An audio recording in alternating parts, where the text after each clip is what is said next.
नमस्कार, स्वागत है सभी भाई बहनों को हमारी आज ही सच्ची खबरों में।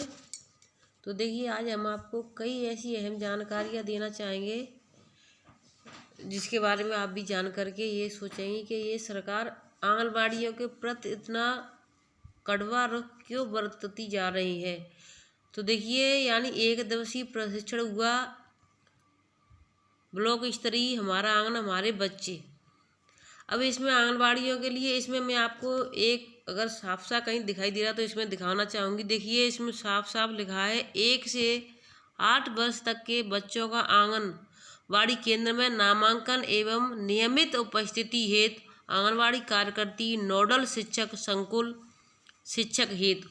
तो यानी कि अब जो आंगनबाड़ी अभी तक 3 से 6 वर्ष के बच्चों को जो पढ़ाती थी, अभी उनको 1 से 8 साल तक के बच्चों को पढ़ाने का आदेश आ चुका है। तो यानी 1 से 8 साल के बच्चों में कक्षा 3 तक के बच्चे आ जाते हैं।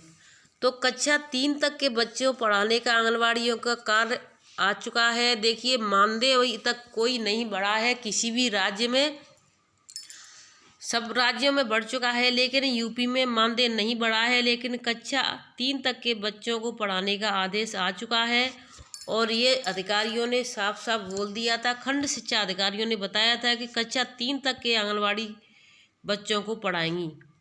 तो देखिए, मैं आप सभी भाई बहनों से एक राय लेना चाहती हूँ, आपसे पूछना चाहती हूँ, बताना चाहती हूँ, क्या आप भी इन 6,000 रुपये में अपना पूरा यानी टाइम इन बच्चों के प्रति तो अच्छा है देना चाहेंगे। लेकिन देखिए, 3 से 4 से 5 ऐप हो चुके हैं। बाल पिटारा पे काम करना है, पोषण ट्रैकर पर करना है और आपका दीक्षा ऐप पर करना है।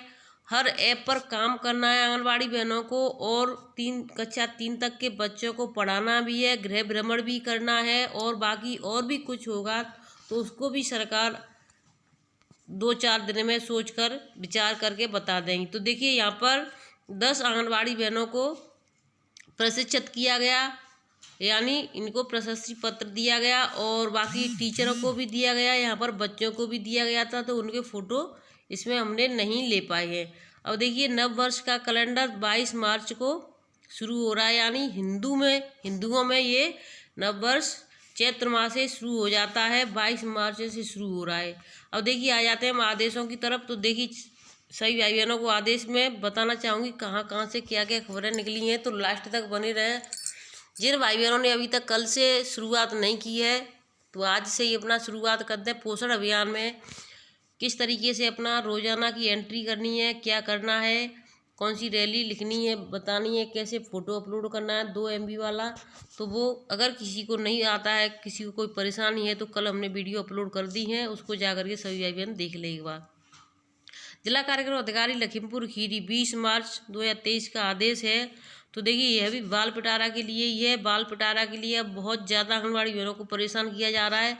एक सबसे मेन चीज़ ये है कि इसका कोई प्रशिक्षण नहीं हुआ। जिस तरीके से ना तो यानी पोषण यानी कि पोषण ट्रैकर का कोई ट्रेनिंग हुई, ना मीटिंग हुई, ना कुछ कराया, सिर पर ला करके फोड़ दिया और बता दिया इसमें कार्य करना। उसी तरीके से बाल पिटारा को भी आंगनबाड़ियों के ऊपर रख दिया कि इसको कार्य करना है।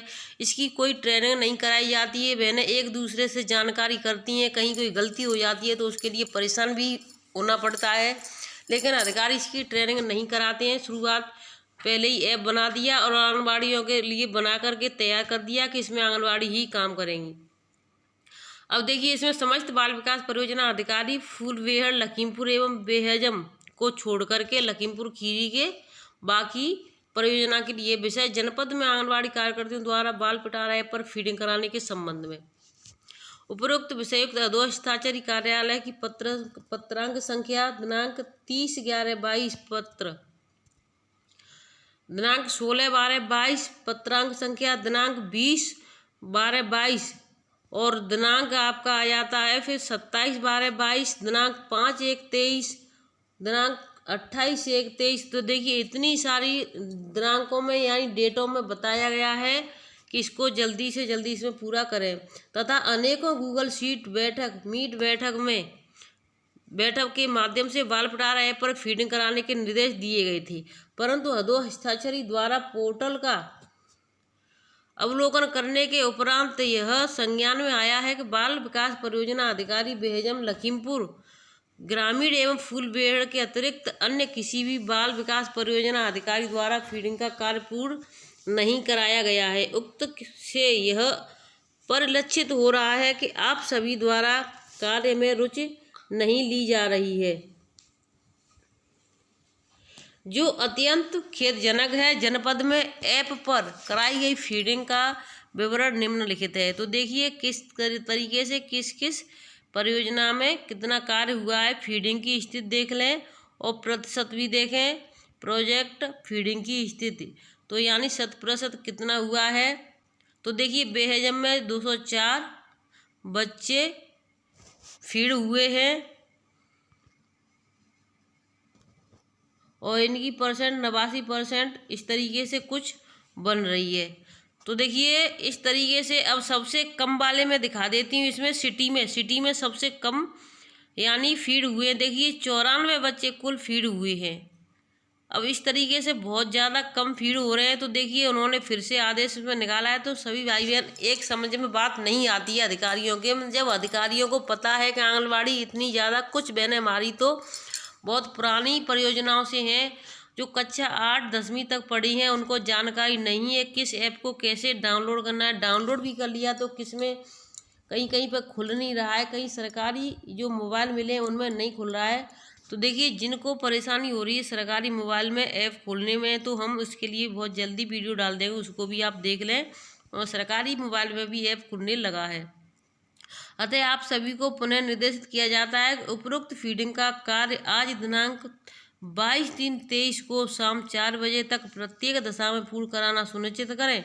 यदि इसमें किसी भी प्रकार की लापरवाही की जाती है तो उच्च अधिकारियों द्वारा की गई कार्रवाई है तो आप स्वयं उत्तरदायी होंगे।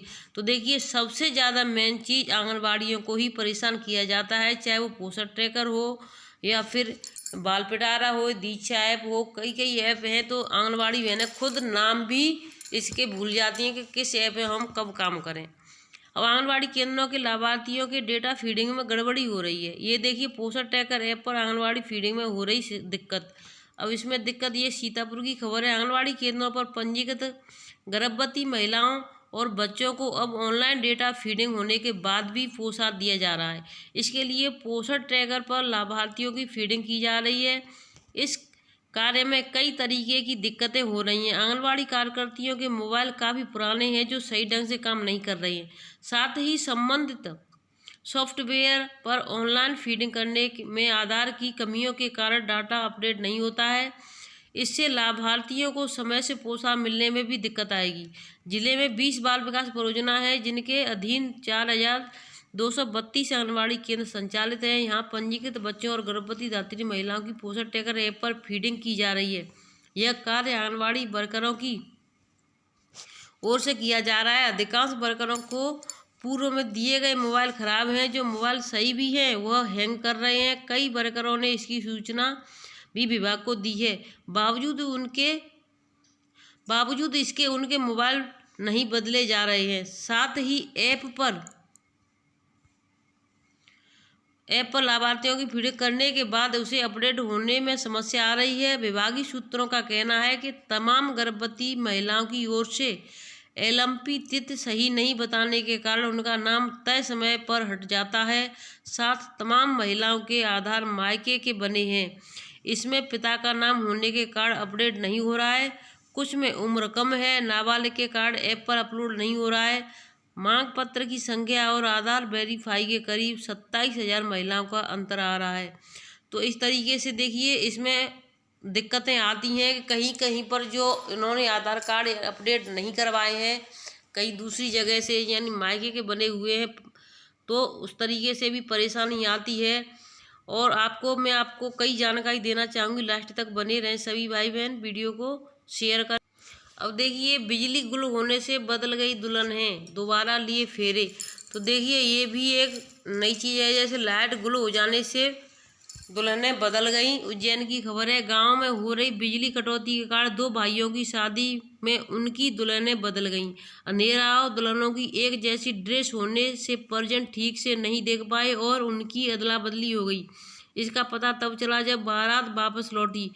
इसके चलते 2 दिन तक परिजनों में विवाद होता रहा। आखिर में दोबारा फेरे लिए गए और दुल्हन वास्तविक पति के पास गई। दुल्हन बिजली होने के कारण दुल्हन बदलने की यह घटना इंगोरिया थाना क्षेत्र के गांव दबंगावाड़ा में भील समाज के भोला पिता रामेश्वर व गणेश पिता बाबूलाल के साथ हुई। दोनों की बारात उज्जैन के पास नलवा के समीप ग्राम असलाना गई थी। वहां वधू पक्ष की 3 बहनों की शादी थी। फेरों के बाद 2 दुल्हन शुक्रवार को दमाड़ा आई थी। तो देखिए इस तरीके से यानी लाइट जाने से परेशानी हो सकी थी, लेकिन 2 दिन के बाद में फिर उसको समस्या का समाधान किया गया। वीडियो अच्छी लगी तो शेयर करें, चैनल सब्सक्राइब करें। फिर मिलेंगे आपसे दोपहर की वीडियो में। तब तक के लिए खुश रहें, स्वस्थ रहें। कल वाली वीडियो अवश्य देख लें, बहुत ज़रूरी है सभी के लिए। धन्यवाद।